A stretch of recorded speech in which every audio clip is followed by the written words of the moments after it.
नमस्कार, मैं हूं विकास सुखीजा और आप देख रहे हैं अब तक टाइम। दोस्तों, हम पहुंचे हैं घरौंडा के अंदर। ये उस जगह पर खड़े हैं जहां की कस्टोडियन की जमीन बताकर प्रशासन ने पूरी तरह से बस्ती को उधेड़ दिया है।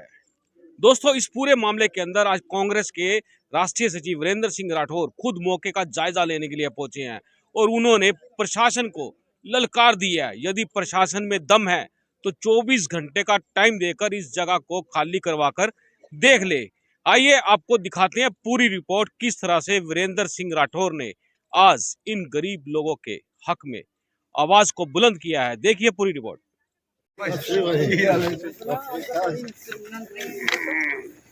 बहुत तहस नहस किया भाई मामला। बहुत ज्यादा आंसू में नहीं रहे, सब कुछ खत्म है भाई साहब की है। हमको बहुत परेशान हो जाते हैं ये हमारे बड़े।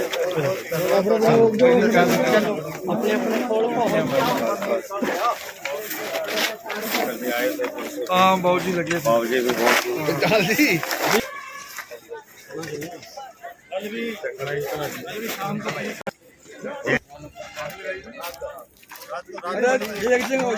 और फोन नंबर लेने हाँ ले जाके जा।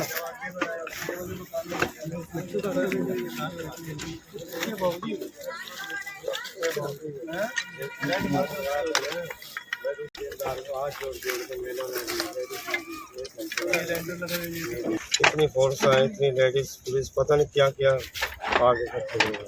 जो बंदे ना मानने बच्चे दिखाओ बहुत ज्यादा।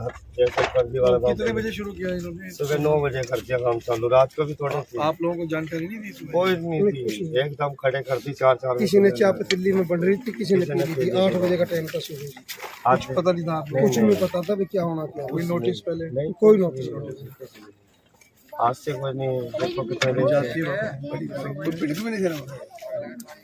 मुझे पता ही होता तो 150 बंदा इकट्ठा हो जाता।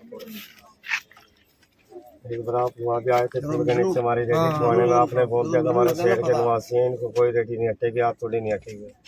देखो कोई नोटिस नहीं, कुछ नहीं जी। जानते हैं बाबू जी, वो रेडी सारी इन्हीं की तो रखवाई। हाँ जी, मैंने तो बोल दिया रेडी इनके बसाए हुए नहीं है। कोठी पे गए थे एक सने में, फोन में वहाँ के वहीं लग गया थे। आज भी मैं भी वहीं लगाता हूँ जहाँ ठीक है। आज ऑर्डर दिए थे बस।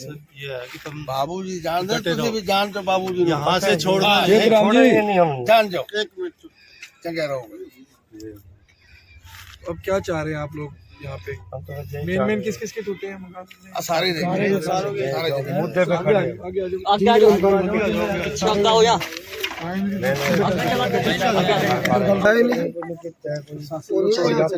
मैं तो रेस्ट हो गए। अच्छा, उथे इन्होंने ये तो चुकलो तुम्हें 2 महीने का मकान बना दिया। आज कल फिर इन्होंने सत्या है एक बंदा को आके 2 लाख रुपया सारे और लगा। कौन था? बता दो तो आने सारा मान दिए। बता सुनो मेरे सुनो सारे ने ਜਦੋਂ ਮੈਨੂੰ ਲੱਗਾ ਨਾ ਪਤਾ ਚਲੋ ਮੈਂ ਇਹਨਾਂ ਦੀ ਕੀਤੀ ਜੀ ਮੈਂ ਤੁਹਾਨੂੰ ਸ਼ਰਮ ਹੋਣੀ ਚਾਹੀਦੀ। मैं तो मुंह देना ਪਿਆ। अब सवाल ये है कि आप लोग क्या चाह रहे हैं? ये हमारा ठिकाना बन गया है। जमीन से हमारे घर जैसे टूटे उसे बनवा के यहीं पे चाहते हो कि कहीं और? यहीं पे कहीं इधर हो जाए। हमारा शहर में रोजी कार है, रहना चाहते हैं। हमारा हमारे इधर से हमारे मुखिया हैं जी, जो एक की मान लो, जो आपके सामने है। हमारे मुखिया आपकी जो भी डिमांड हो आप सरकार से तो रखेंगे डिमांड, सरकार आएगी आप लोग, ठीक है ना? तो हमारे से तो आपको जो सहयोग चाहिए होगा हम आपके साथ हैं, क्योंकि ये काम सरकार का है। हम तो भी विपक्ष में हैं, ठीक है नहीं? और मौके के विधायक की जिम्मेवारी है। आए विधायक जी? कोई नहीं आया है विधायक MC कोई नहीं आया। फोन तो गल नहीं करता मैं। तो वो क्या कह रहे हैं? जाना तो चाहिए था, कोई गया उनके पास? क्या बोल रहे हैं वो? साहब बाहर गए हुए हैं। बाहर गए ये जवाब ये जिम्मेवारियां मौके के विधायक की हैं, जिसको चुनाव किया है पब्लिक ने, उसके कंधे पे जिम्मेवारी डाली है कि तुम हमारे इलाके के लोगों की सेवा करनी है, उनके हकों का ख्याल रखना है। हमारा काम है जहाँ अन्याय हो रहा हो आप लोगों की आवाज़ बनना। अगर सरकार नहीं सुनती, हम वो प्रयास कर रहे हैं कि आप लोगों के साथ अन्याय ना हो। बाकी आप लोगों के साथ है, आप जैसा फैसला लेंगे आप हमें बताइएगा, हम उस तरीके से आपके साथ खड़े हैं। बिल्कुल सही। आपको लगता है आपको यहीं रहना है तो हम यहीं खड़े हैं। आपको लगता है सरकार आपके लिए और बेहतर कुछ कर सकती है तो हम उस पर भी सहमत हैं। हमें तो कोई, अगर हमको यही मिल जाए उससे बड़े कोई बात वो आप लोगों को देखना है, वो फैसले आप लोगों को, जिस जगह हम बैठे हैं तो बैठे रहे। वो फैसले आपको करने हैं। अगर आपको यहाँ पसंद है तो आप सरकार के आगे बात रखिए कि भाई हम यहीं रहना है, या जो भी। जब आपको लगे कि भाई अन्याय हो रहा है, सरकार नहीं मान रही, सरकार नहीं सुन रही, तो हम आपके साथ खड़े हैं। सरकार बोल रही है कि 2 महीने तक जो कह रहे हैं कल को तंबू यहाँ पाड़ दे, फिर तो सरकार हमको रहने भी नहीं देगी। आप बोल रहे हैं तार बंधेगी जी, बंद जाए तो आपको तो जैसी जो तकलीफ हो, आपको हमें जैसी, हमारे से जो आपको मदद की अपेक्षा हो, ठीक है मैं समझ गया। आप हमें मैसेज करेंगे, हम आपके साथ खड़े हैं। ठीक है, ठीक है ना? ठीक है। तो इसमें ज़्यादा ज़रूरी तो आप लोगों की सहमति है, और प्रजातंत्र में भी लोगों की ही आवाज़ के साथ चलना चाहिए। तो जो आपकी आवाज़ होगी हम आपकी आवाज़ बनेंगे, ठीक है ना? हम आप हर एक चीज़ में उस तरीके से सहमत। बाकी किसी चीज़ की कोई आवश्यकता हो तो वो हम आपके साथ हैं। इस टाइम कुछ दिक्कत सर पे चल चाहिए जी, जैसे कि हमारे ये कि ये हमें मिल जाए जगह पे, और कुछ नहीं चाहिए। जैसे हमारे तोड़े हुए ऐसे हमारे को बना के दो जी। और हमें बड़ा दुख है कि ये बहुत ही गलत कार्य हुआ है, हमारी सोच में भी निकल हो जाएगा, और इससे ज़्यादा दुखद घटनाक्रम नहीं हो सकता। सरकारों को सोचना चाहिए, बीजेपी को सोचना चाहिए कि ये किस प्रकार से अपने गरीब आदमी के ऊपर प्रहार किया है। ऐसा तो कोई जानवरों के साथ भी व्यवहार नहीं होता। छोटे छोटे बच्चों को चोट आई है, नीचे दर्द के बच्चे ऊपर 6 घंटे के लिए राणा जी मार काट हो रही है, जैसे संत तलाश में लाठी चार्ज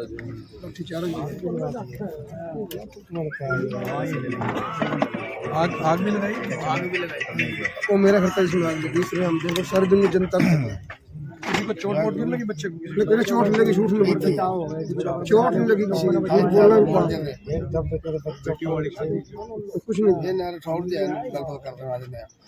पूरा पीला पंजा जो यहाँ चला है कस्टोडियन की जमीन बता के, देखिए बहुत ही अमानवीय घटना यहाँ घटी है। जिस तरीके से गरीब परिवारों के ऊपर प्रहार किया गया, लगभग 53 परिवार बताए जा रहे हैं जो यहाँ पे लगभग 25 से 30 साल 40 साल से यहाँ अपने मकान बना करके रह रहे थे। इन लोगों के पास अपनी रजिस्ट्रियाँ भी हैं, कस्टोडियन की ये ज़मीन बताई जा रही है। सबसे बड़ा प्रश्न ये है कि इतनी जल्दबाजी में सरकार क्यों थी? अभी तक कोई भी जवाब सरकार की तरफ से नहीं आया कि अचानक ऐसा क्या हुआ कि रातों रात बुलडोजर ला करके यहाँ पे सारे 53 मकानों को तोड़ने की आवश्यकता महसूस होगी। ना समय दिया गया, मकानों में 6-6 महीने के बच्चे थे, प्रेग्नेंट औरतें भी थी, लेडीज़ भी थी, हमारी बहनें थी, वृद्ध लोग भी थे। जिस प्रकार से पीला पंजा ला करके तहस नहस किया गया है, मैं भगवान का शुक्र मानता हूँ कि कोई जान माल का नुकसान नहीं हो पाया, परंतु मानवता की सारी हदें पार करने का काम इस मौजूदा सरकार ने किया है। सवाल ये उठता है कि अब बहुत सारे लोग कहेंगे कि राजनीतिक बात करते हैं, पर राजनीतिक बात यहाँ करनी आवश्यक है। इसलिए आवश्यक है कि जब चुनाव था तो क्या इन कॉलोनियों के अंदर भारतीय जनता पार्टी के लोग वोट मांगने नहीं आए होंगे? क्या इन लोगों ने मौके के अंदर भारतीय जनता पार्टी को चुनने में अपना योगदान नहीं दिया होगा? अगर ये गैर कानूनी थे तो इनसे वोट मांगने का अधिकार भी नहीं होना चाहिए। क्या मुझे मौके का विधायक बता सकता है कि जिस समय वोट लेने के लिए आया होगा, तो इनको क्या आश्वासन देके गया होगा कि चुनने के बाद आज तुम मुझे वोट दो, चुनने के बाद सबसे पहले बुलडोजर लेके तुम्हारे सिर के ऊपर मैं तोड़ने का काम करूंगा। क्या इस एजेंडे में चुनाव लड़ा गया था? क्या विधायक ने बताया था इनको कि मैं वोट लेने के बाद, जीतने के बाद तुम्हारे ऊपर बुलडोजर चलाऊंगा? बता देना चाहिए था। परंतु अफसोस इस बात का है कि मौके का विधायक पिछले 12 दिन से गायब है, चुप्पी साधे हुए। अगर उनके मुताबिक ये कार्रवाई सही थी तो लोगों के बीच में आकर के कहें कि उन्होंने सही काम किया। मुंह छुपा करके, दौड़ करके, डर करके जो भागा जा रहा है विधायक का, ये इस बात को साबित करता है कि इसके अंदर कोई गहरी साजिश है। और आरएसएस के लोग केवल मात्र घरोंडा में ही नहीं, मैं पूरे हरियाणा में कई उदाहरण दे सकता हूं जहां आरएसएस के लोग कस्टोडियन, वक्फ बोर्ड, सरकारी स्कूलों, उनकी जमीनों पर पिछले 5 साल से लगातार कब्जे करते जा रहे हैं। और ये तांडव माननीय मुख्यमंत्री जी की नाक के नीचे हो रहा है। मुख्यमंत्री जी तो नारा ये दे रहे हैं कि सबसे ईमानदार मुख्यमंत्री, पर मुख्यमंत्री के आंख, नाक, कान, दाएं बाएं सच्चे बाजू पूरी तरीके से हरियाणा को लूटने में पिछले 5-6 वर्षों से लगे हुए हैं। मैं पूछना चाहता हूं हरियाणा के मुख्यमंत्री जी से, जो करनाल से विधायक भी हैं और हमारे जिले का प्रतिनिधित्व भी कर रहे हैं हरियाणा की विधानसभा में,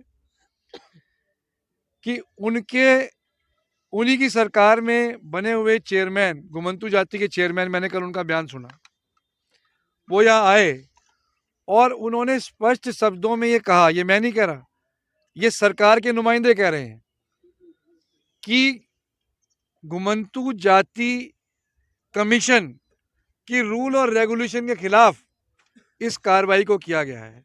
और उन्होंने स्पष्ट कहा कि ये गैर कानूनी है और उन्होंने यहां तक कहा कि डिप्टी कमिश्नर को नोटिस देकर के जवाब मांगा जाएगा।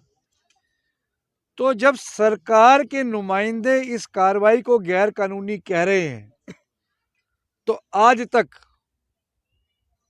हरियाणा के मुख्यमंत्री राहत कोष का इस्तेमाल करके इन गरीब जनता तक राहत क्यों नहीं पहुंचाई गई? मौके का विधायक पिछले 1 हफ्ते से मुंह छुपा करके क्यों गायब है? ये इस बात की ओर इशारा करता है कि कहीं ना कहीं आरएसएस और भाजपा का भूमाफिया, जो कि पूरे हरियाणा में सक्रिय है, उसकी नजर भी हमारे इलाके के गरीब जनता की इस जमीन की तरफ है। नहीं तो प्रशासन स्पष्ट शब्दों में खुले तौर पर आकर के हमें बताए कि कारण क्या है, परंतु कारणों के ऊपर प्रशासन ने चुप्पी। ये दुखद इसलिए है कि ये कार्रवाई पीठ के पीछे हो गई।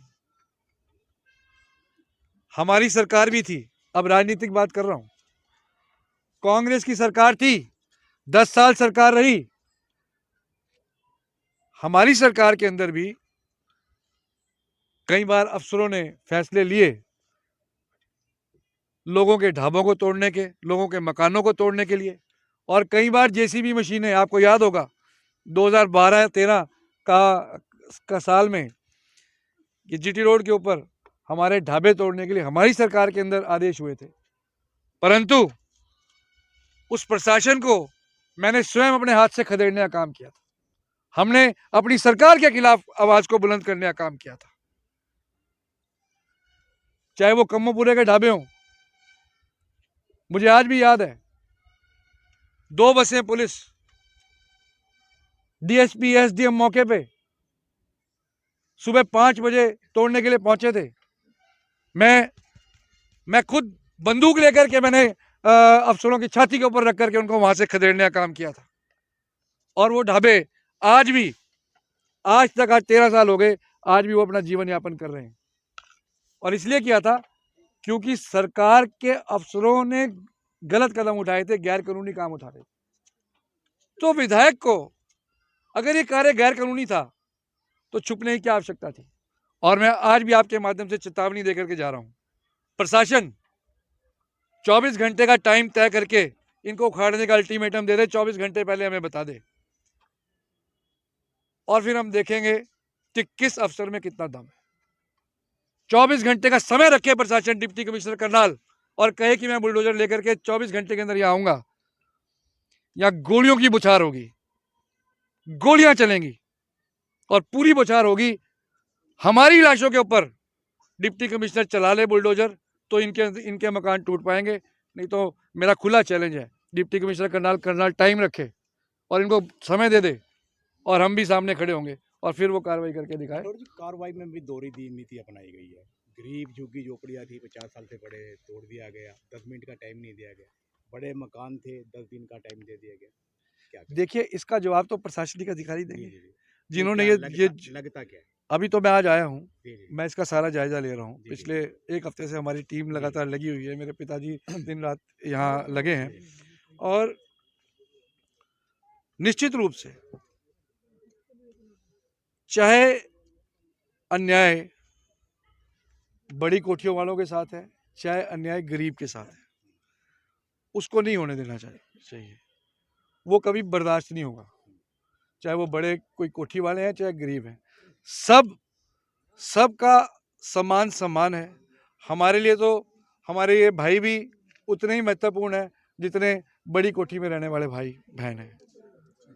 अगर उनके खिलाफ अन्याय टला है तो मैं तो समझता हूँ कि भाई उनके खिलाफ अन्याय टल गया, पर इस अन्याय का कौन जिम्मेवार है? सर, ये प्रशासन किसके लिए काम कर रहा है सर? देखिए, प्रशासन इस प्रकार के काम जब करता है, जब घर का मालिक लापरवाह होकर के आंख मीच के सो जाए, तो चोर, लुटेरे, डाकू घर के अंदर डकैती मारते हैं। दुर्भाग्य इस जिले का यह है कि जिले का मुख्यमंत्री, हरियाणा का मुख्यमंत्री जो करनाल जिले से है, मौके का विधायक, ये सब आंख मीच के सो रहे हैं। क्या ये जमीन जो खाली करवाई गई है उनके लिए खाली करवाई गई है प्रशासन द्वारा? देखो, इस बात का तो जवाब प्रशासन देगा, परंतु 40 साल से जो लोग काबिज हैं, कंसोलिडेट कस्टोडियन की जो अमेंडमेंट एक्ट के अंदर की गई हैं, उसके अंदर ये प्रावधान किए गए हैं कि जो 40-50 साल से 30 साल 20 साल से ज़्यादा से जो लोग काबिज हैं, जो रह रहे हैं, जिन्होंने मकान बना लिए हैं, उनको ओनरशिप के राइट्स ट्रांसफ़र करने की नोटिफिकेशन सरकार की, हरियाणा सरकार की है। और मुझे जानकारी मिली है कि इन तमाम लोगों ने उस नोटिफिकेशन के तहत अप्लाई भी किया है और कंसेंट भी दी है कि हमारे से फ़ीस जमा कराओ और ओनरशिप को हमारे को ट्रांसफ़र करो। मैं ये जानना चाहता हूँ कि जब ये तमाम एप्लीकेशंस पेंडिंग थी, तो उन एप्लीकेशंस का निपटारा करने की बजाय, उनके ऊपर डिसीजन लेने की बजाय, आपने सीधा एक्सट्रीम स्टेप उठाने का काम किया। राठौर जी, स्टे का हवाला दे रहे हैं अधिकारी, स्टे का हवाला दे रहे हैं। उस जो नियम पास हुआ था उस पर स्टे ले लिया गया। ऐसे में नहीं रहता है कि भी कार्रवाई ना। देखिए, अगर उस पर स्टे ले लिया गया है तो अधिकारी बताएं कि भी इस समय अर्जेंट कार्रवाई की आवश्यकता क्या थी। आज कोरोना काल है, कल को आप अधिकारी जानते हैं, मुख्यमंत्री जी ने भी ओमिक्रॉन के बारे में बड़ी चिंता व्यक्त की। कम्युनिटी स्प्रेड को रोकना है, और कम्युनिटी स्प्रेड तो आइसोलेशन से रुकता है। आइसोलेशन कब होता है? जब आदमी अपने मकान के अंदर बंद अपने आप को करता है। आपने मकान तोड़ करके आइसोलेशन तो ख़त्म कर दी, कोविड के नॉर्म्स को भी ख़त्म कर दिया। अब ये जो खुले में बैठे हैं सारे के सारे, ये कम्युनिटी स्प्रेड नहीं करेंगे क्या? इससे कम्युनिटी स्प्रेड नहीं होगा। प्रशासन का कहना है कि भी पूरी जमीन कस्टोडियन की है, ऐसे में इस जमीन पे रजिस्ट्रियाँ होगी। देखिए, इसके भाई रजिस्ट्रियाँ होगी तो क्या कार्रवाई करी किसी ने? ये तो 40 साल पुरानी बात है, आज तक कोई कार्रवाई हुई? इनके ओनरशिप के ऊपर कोई क्वेश्चन मार्क उठाया? ये कौन सा कानून है? इस देश के अंदर कानून का राज चलेगा ना। कानून का एक प्रक्रिया है। मान लीजिए उन्होंने इस बात को तय कर लिया कि ये कस्टोडियन की जमीन है, इसकी रजिस्ट्री हुई गलत है, तो क्या रजिस्ट्री कैंसिल हुई? क्या सरकार ने कोई रजिस्ट्री को कैंसिल करने का इंतकाल खारिज किया? रजिस्ट्री कैंसिल की? पहला स्टेप तो ये है ना कि आप रजिस्ट्री को कैंसिल करेंगे अगर इलीगल होगी, इंतकाल को खारिज करेंगे जो आपने करा है। रजिस्टर में नंबर है ही नहीं, तो मैं कह रहा हूँ ना, तो फिर सरकार कहीं ना कहीं तो उस बात को जस्टिफाई करेगी। राठौर साहब, बड़ा सवाल है कि सरकार लाल डोरे का, जिन पे कब्जा, उनको मालिकाना हक दे रही है, उनकी रजिस्ट्रियां करा रही है, और दूसरी तरफ यहाँ घरौंडा के अंदर ये तोड़ फोड़ करके बेघर कर दिया लोगों को। क्या लगता है आपको? मैं उसी पॉइंट पे आ रहा हूँ। कस्टोडियन की तो अगर रजिस्ट्री नहीं भी है, पर कस्टोडियन का आपके पास पोजेशन है, तो ही तो वो नोटिफिकेशन पोजेशन जिसका है 20 साल से 30 साल से, उसकी ओनरशिप की बात कर रही है। अगर रजिस्ट्री होगी तो ओनरशिप तो ऑटोमेटिकली हो जाएगी उस नंबर की। तो ओनरशिप तो कस्टोडियन की ट्रांसफ़र करने की बात ही उस ज़मीन की है जिसकी रजिस्ट्री नहीं है, पर कब्जा कस्टोडियन की लैंड के ऊपर पिछले 20 साल 30 साल से है। तो ये तो क्लियर केस था कि जहाँ ये लोग, चाहे वो गलत रजिस्ट्री हुई या रजिस्ट्री नहीं भी थी, कस्टोडियन की लैंड के ऊपर बतौर पोजेशन ये पिछले 30-40 साल से काबिज है। उस ओनरशिप पे तो कोई डिस्प्यूट नहीं है। तो अगर उस ओनरशिप पे डिस्प्यूट नहीं था तो मेरा ये कहना है कि उस नोटिफिकेशन के हिसाब से इनके केसेस का डिसीजन क्यों नहीं किया गया। अब सरकार अगर ये दलील दे रही है, हालांकि मैंने देखा नहीं है कि वो स्टे ऑर्डर है कि नहीं है, सरकार दिखाए। अभी तक सरकार ने कोई ऐसा बयान सरकार की तरफ से नहीं आया है कि इस पे स्टे था, पर अगर स्टे भी था तो भी सरकार को आउटराइटली रातों रात बगैर नोटिस चस्पा किए हुए तो बिल्कुल भी आप डिमोलिशन ड्राइव को चला ही नहीं सकते थे, जो कि 40 साल पुराना 50 साल पुराना लोगों ने अपनी खून पसीने की कमाई से इन मकानों को बनाने का काम किया था। ये कोई टाटा बिरला तो है नहीं, ये तो सब लोग दिहाड़ी मजदूरी करते हैं सारे भाई हमारे, दिन रात सुबह जाएंगे शाम को अपनी रोटी भी कमाई होगी। और पुरानी कच्ची झोपड़ियों से 20 साल से तो मैं देख रहा हूँ, जब से मुझे होश है, कि इन्होंने दिन रात मेहनत करके पहले कच्चे मकान बनाए होंगे, झोपड़ी बनाएंगे, फिर एक आधा कमरा 1-2 कमरे के पक्के मकान डालने का काम किया होगा सारी उम्र की कमाई में से। आपने एक ही झटके में गरीब आदमी की दिन रात की कमाई को उजाड़ने का काम किया। ये सरकार उजाड़ने के लिए बनी है। और दुर्भाग्यपूर्ण स्थिति यह है कि आज तक एक भी बयान सरकार की तरफ से नहीं है। आप एडीसी को भेजते हो, एडीसी को थोड़ी चुना इन्होंने। सरकार की तरफ से क्या है, प्रशासन तो चलो आया, जो चुनी हुई सरकार है वो क्यों नहीं सामने आ रही, वो क्यों साइलेंट है? आपके माध्यम से, सोशल मीडिया के माध्यम से पूरा देश देख रहा है इसको कि क्या तांडव घरौंडे के अंदर हुआ है। लोग प्रतिक्रिया दे रहे हैं। खालसा एड दिन रात मदद के लिए आई है। मैं तो धन्यवाद करूंगा खालसा एड के साथियों का भी, जो कम से कम हमारे इलाके के लोगों की मदद के लिए पहुंचे और टेंटों की व्यवस्था भी उन्होंने की है। दिल से उनका धन्यवाद करता हूं। और भी तमाम साथियों ने जो सहयोग किया है उनका दिल की गहराई से हम धन्यवाद करते हैं। परंतु इस घटनाक्रम से देश में जिसने वीडियो देखी उसको दुख है, परंतु हरियाणा के मुख्यमंत्री और मौके के विधायक का मन नहीं पसीज रहा। भाई अगर सही था तो आकर के इनके बीच में कह देता। वोट लिए इनसे, वोट दिए कि नहीं भाई? दिए कि नहीं? दिए। तो इसी कॉलोनी में आए होंगे वोट मांगने, तो अब भी आके कह देते भाई ये मेरा कार्रवाई ठीक थी। गलत है भाई, तुम मेरे आदमी हो, कह देते तुम मेरे आदमी हो, घबराओ मत, हमने सही कार्रवाई करी है। क्यों नहीं कह रहे?